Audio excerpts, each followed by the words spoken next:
Bismillahirrahmanirrahim. Assalamualaikum warahmatullahi wabarakatuh. Pada hari ini kita akan belajar subjek pendidikan Islam tahun 4 dalam bidang akhlak ataupun disebut juga sebagai adab. Tajuknya ialah jiran sepakat membawa berkat.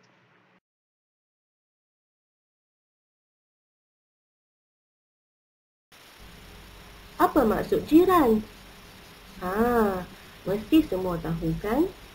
Jiran ialah orang yang tinggal berhampiran dengan rumah seseorang dan disebut juga tetangga. Dalam sebuah hadis, Nabi SAW bersabda, An Abi Hurairah radhiyallahu anhu, anna Rasulullah SAW qala, Man kana yu'minu billahi wal yawmil akhir fala yu'dhi jarahu. Hadis riwayat Al-Bukhari dan Muslim. Maksudnya daripada Abu Hurairah radhiyallahu anhu bahawa Rasulullah SAW bersabda, sesiapa yang beriman dengan Allah dan hari akhirat, maka janganlah menyakiti jirannya. Dalam hadis ini Nabi SAW mengingatkan bahawa jiran adalah orang yang sangat penting dalam diri kita, dalam masyarakat kita. Jadi Nabi SAW menyatakan orang yang tidak menghormati maupun orang yang menyakiti jirannya, ia seolah-olah tidak beriman dengan Allah dan hari akhirat. Dalam hadis ini juga mengingatkan kita bahawa pentingnya kita menghormati jiran, sama ada dalam komunikasi ataupun perbuatan kita.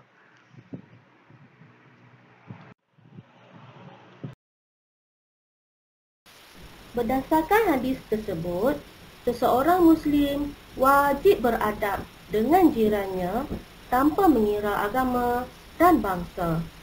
Sebaliknya, jika menyakiti jiran, hukumnya haram dan berdosa.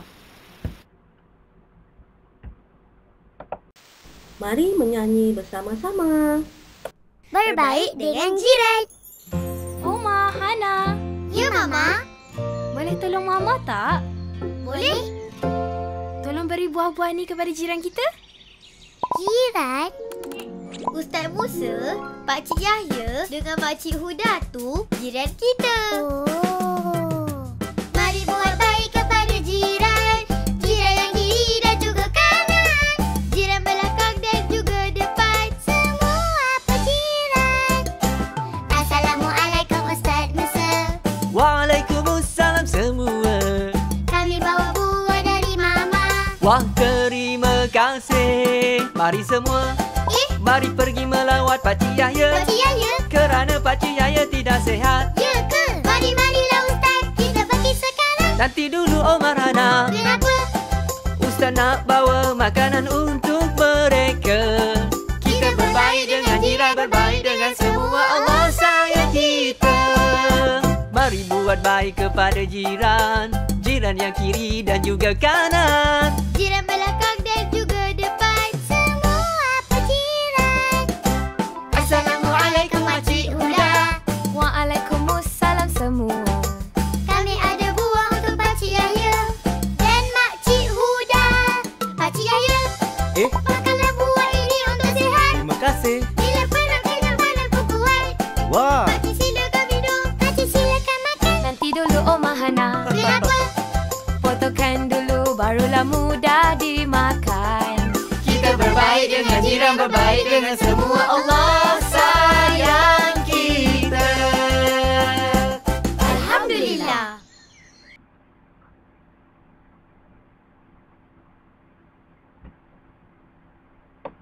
Ustaz, boleh Ustaz terangkan apakah ada adab dengan jiran?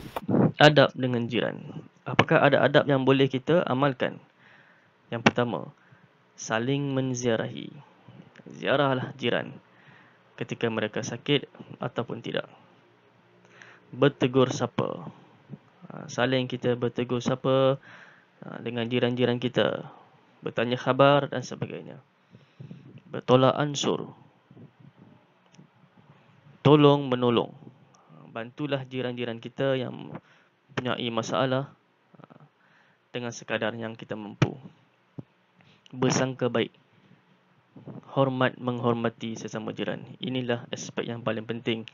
Kita hormat menghormati. Kita hormat jiran-jiran kita, insya-Allah mereka juga akan menghormati kita. Terdapat beberapa hak jiran yang mesti kita jaga. Sama ada dari segi perbuatan, percakapan maupun emosi. Kita mesti menghormati adat, budaya dan agama jiran.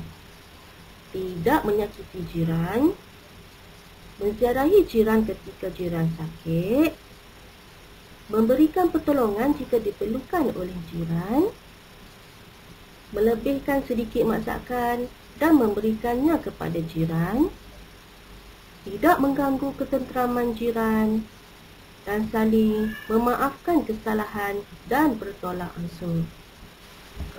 Selain itu, kita juga perlu menasihati jiran sekiranya perlu, mengucapkan tahniah di atas kejayaan jiran kita dan sentiasa menjaga pertuturan kita.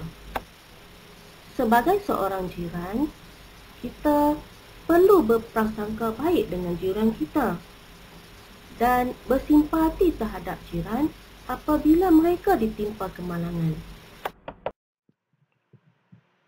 Kepentingan adab berjiran.